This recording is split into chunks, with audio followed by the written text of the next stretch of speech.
The BICAM for next year's national budget started late again. And still, lawmakers are aiming to finish deliberations by tonight to pass the budget on time. Mobile journalist Merimon Reyes is covering the bicameral proceedings at the PICC. Merimon, mukha bang pamorningan ang mangyayari ngayong gabi dahil sa naaantalang deliberasyon? Ladies, good evening. 5:15 p.m. nagsimula ang BICAM dito. That's an hour and 15 minutes later than the targeted time na pagsisimula, which is 4 o'clock in the afternoon. Pero ngayon naman dito, so far, nakasuspend muna ang BICAM dahil nagdi-dinner break muna yung mga miyembro ng BICAM from the Senate and from the House. Ang sabi dito ni Senate Finance Committee Chair Sherwin Gatchalian at the House Committee on Appropriations Chair Congresswoman Micaela Swansing, target nila na matapos ngayong araw, Miyerkules, ang BICAM, kaya hindi malabo na tulad kagabi na natapos kaninang madaling araw, posibleng pagmagdamagan din ang isasagawang BICAM, lalo pat hinahabol nila yung timeline for the ratification of the budget hanggang sa signing kay Pangulong Bongbong Marcos, hopefully before New Year. Pero so far, ano bang napapag-usapan? Says dalawa yung major na na-bring up na naman kanina kung saan na-call out ni Senator Loren Legarda. Pero yung dalawang yan, for example, una, sa Department of Transportation, inaprubahan kanina yung requested na additional funding support para raw sa LRT-1 Cavite Extension Common Station at sa Automated Fare Collection System. Ang nire-request dito ng ahensya is 3.6 billion pesos para doon sa mga proyekto, pero nilinaw ni Senator Sherwin Gatchalian kanina para raw mabigay yung pondo, yung supporting funds pa na kinakailangan, realignment ang gagawin nila. So ang naging motion ng Senado, ang kukunin from the Office of the Secretary, Metro Manila Subway Phase 1, 1.8 billion pesos, sa North-South Commuter Railway, 1.8 billion pesos, at dadalhin naman yon sa Office of the Secretary, Operation and Maintenance of Metro Rail Transit, 14 million pesos, sa LRT-1 Cavite Extension, 2 billion pesos, and budgetary support to government corporation, 1 billion pesos. Dito, kinall out ni Senator Loren Legarda na kung may ganito pa pala raw na kinakailangan, bakit daw hindi pa ito na-bring up ni Transportation Secretary Giovanni Lopez before the BICAM, kahit daw during the plenary debates, at the committee level, both from the House and from the Senate. Pero ang pagpapaliwanag naman ni Chairman Mika Swansing, kausap niya kasi sa phone si Secretary Lopez, ang yung hinihintay daw ng Light Rail Management Corporation, hinihintay ng DOTR yung LRMC para asikasuhin yung ibang documentations at yung iba pang requirements dahil PPP raw para ma-push through itong PPP, yung public-private na project for the 2026. Pero up until this point daw, hindi pa napapasa yung mga documents na kinakailangan or requirements from the LRMC. Pero so far, sinuportahan naman ito at the end, inaprubahan naman nila yung hinihinging suporta. Doon naman sa Department of Agriculture, na-raise naman ngayon yung sa farm-to-market roads. 33 billion pesos kasi yung naaprubahan na amount or allocation for FMRs. And ang sabi dito ni Senator Kiko Pangilinan, yung inaprubahan nilang listahan, which has coordinates and yung technical descriptions na kinakailangan. Pero nitong isang araw daw kasi, nagbigay naman ng letter itong si Agri Secretary Francisco Chu Laurel na naglalaman din doon yung around 8 billion pesos worth naman ng farm-to-market roads na nais ipalit doon sa nasa loob ng unang listahan na inaprubahan nila.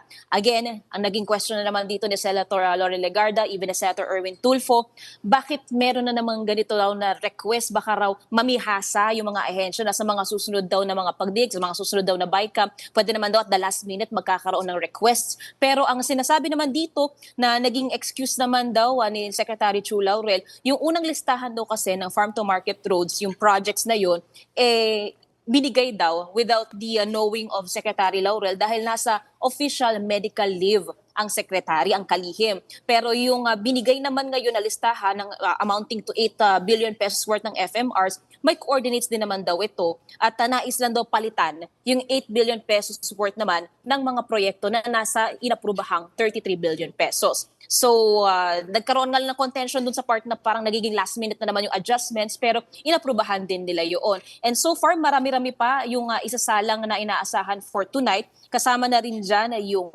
COA, yung COMELEC, Office of the Ombudsman, yung revised AFP Modernization Program, unprogrammed appropriations, wala pa yan.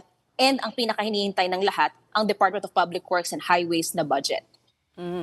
Okay, Mary Mon, Ano ba yung sinasabi ni Tino? Ano yung allegations niya na may pork pa din na nakapaloob sa pinag-uusapan nila ngayon?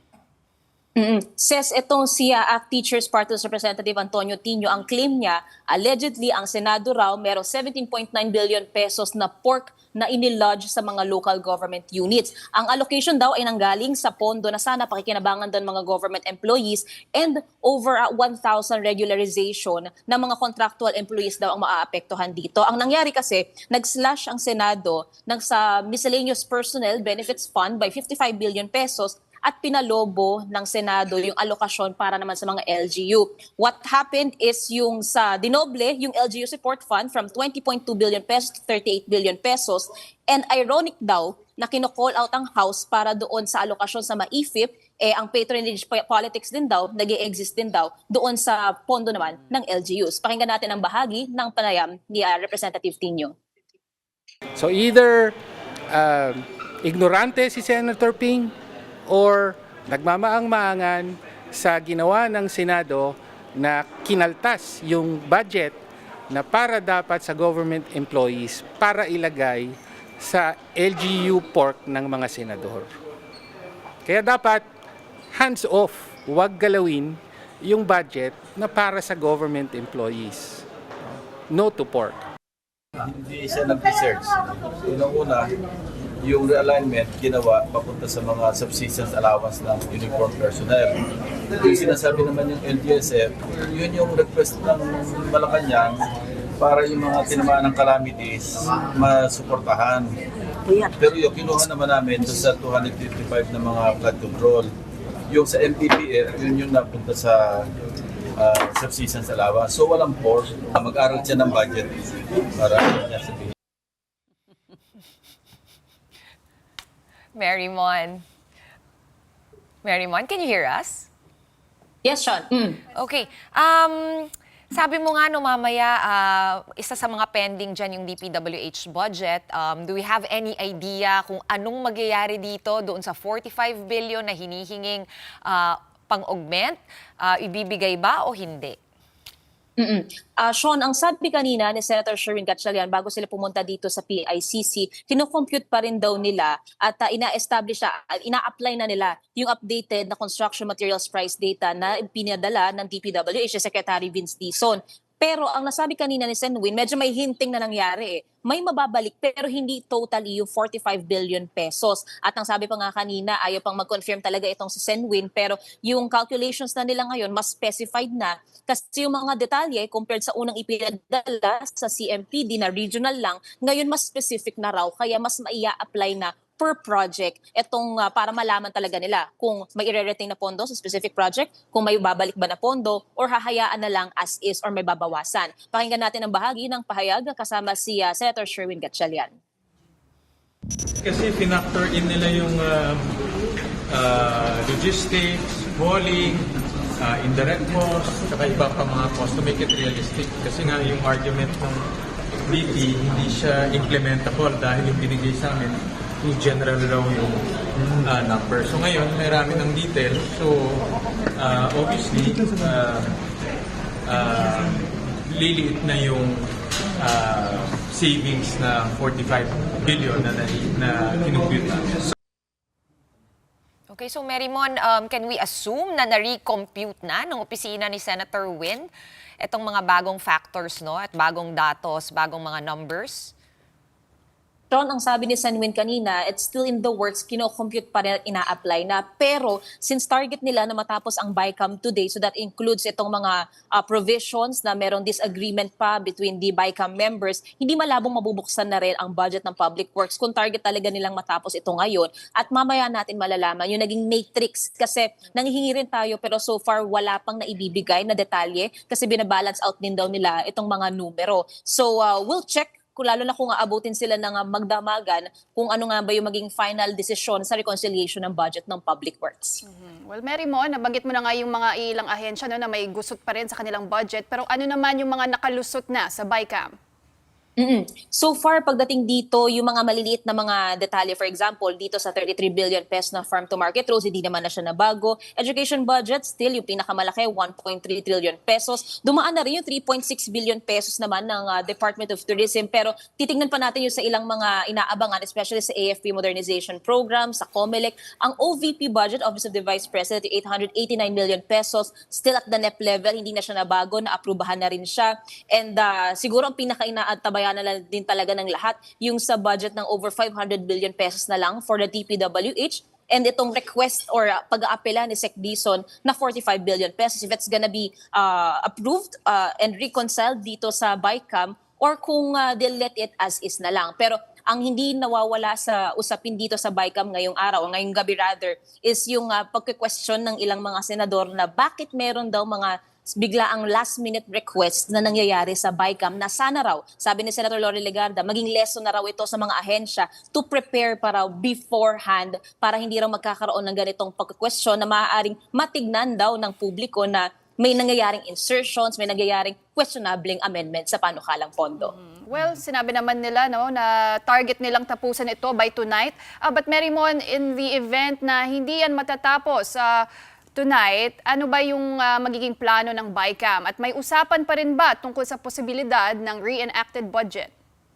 So far, Pauline, ngayon hindi pa ulit nabibring up. Pero yung reenacted budget kasi, may mga ilang senador na nagbanggit na kung hindi marerepasa to agad at kakailanganin pa ng additional na oras, maaaring gawin ito by January, para sa January or the first quarter of 2026. Pero still, yung stance ni Senator Sherwin at ni Chair Mika Swansing, kaya pa rin naman daw habulin. Ngayon nga lang, hindi na raw sila on schedule, nakakain na raw yung mga buffer days. Ang sabi dito ni Senator Win, hopefully by BICAM ngayon, pero kung hindi, open naman daw na magtrabaho ang mga senador, well, on the side of the Senate, hanggang sa pag-abot pa raw ng day before Christmas, so even December 23, 24, o kaya naman daw December 26, and hopefully matransmit naman ito kaya Pangulong Bongbong Marcos for signing December 29 o basta raw bago magbagong taon.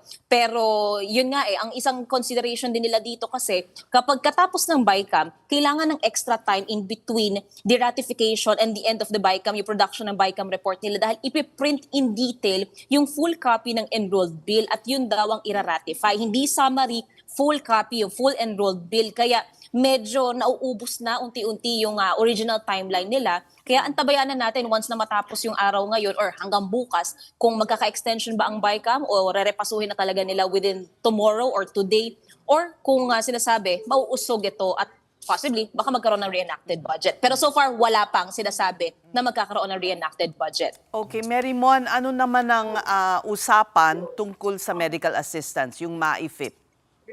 Ako, Ses, yan pa rin yung isa sa inaantabayanan natin kasi hindi pa ulit nabibring up. Ang nabring up pa lang kanina ulit is yung sa Department of Agriculture, yung sa DOTR, pero hindi pa ulit nabibring up yung dito sa case naman sa DOH, yung sa MAIFIP din na ang sinasabi rin dito ni Senator Ping, nagbigay nga siya ng babala na kapag itong MAIFIP, 51 billion pesos, yung sa farm to market daw na kine-question niya, though kinlarify naman na dito sa BICAM is nanatili, hindi raw siya pipirma ng BICAM report. Pero yan yung aantabayanan din natin kung ano yung magiging final matrix na bubuin yung reconciliation dito, kung malilipat na ba siya directly para sa mga ospital or it will be retained under the program of MAIFIP, which Senator Ping Lacson says is an arrangement of political patronage na kung saan magmumukha rin daw itong small pork barrel. So we'll find out later. Pero can we assume that Congressman Tino is for it dun sa iringan nilang dalawa? Sa pagitan ni Senator Lacson at saka ni Congressman Tino? Well, ang pinaka-nakikita kasi natin ngayon, marami mga kongresista ang nagbibigay din ng kanilang mga komento dito. Kaya nga yung claim ni Representative Tino, meron din daw pork barrel na binubuo ang Senado. Pero on the side of Senator Ping, even from the beginning of the budget process sa Senado, siya yung galit na galit din. Ayaw niya nga daw magkaroon ng pork barrel. Kaya yung response niya dito kay Representative Tino, aralin daw yung budget. At so far, yun yung dynamics na nangyayari dito. And ang sinasabi naman ni Sen Win, though naging strenuous itong BICAM, especially first time siyang live stream, ito naman daw kasi yung kinakailangan talaga, maging open to the public para pwedeng makriticize and masilip, masinop, especially since itong kopya ng mga to, uploaded din siya sa transparency portal. Okay, habang nag-uusap tayo, bumalik na ba sila sa dinner nila? So far kasi ito sarado yung mga pinto sa taas natin sa balcony natin sila makikita. Pero yung dinner naman is dito sa loob. Pero tulad nung nitong isang araw pagka minsan nung Senator Sherwin nung araw na ipopostpone yung BICAM pumunta dito, merong isang lounge doon para mag-usap-usap si Chairman Swansing tsaka si Senator Win. Pero the rest of the huddlings na nakikita rin ng mga netizen is ginagawa sa loob mismo ng BICAM venue. Okay. We will be waiting for more details from you. So, nandiyan ka, magdamag. Thank you for that detailed report, mobile journalist Merimon Reyes.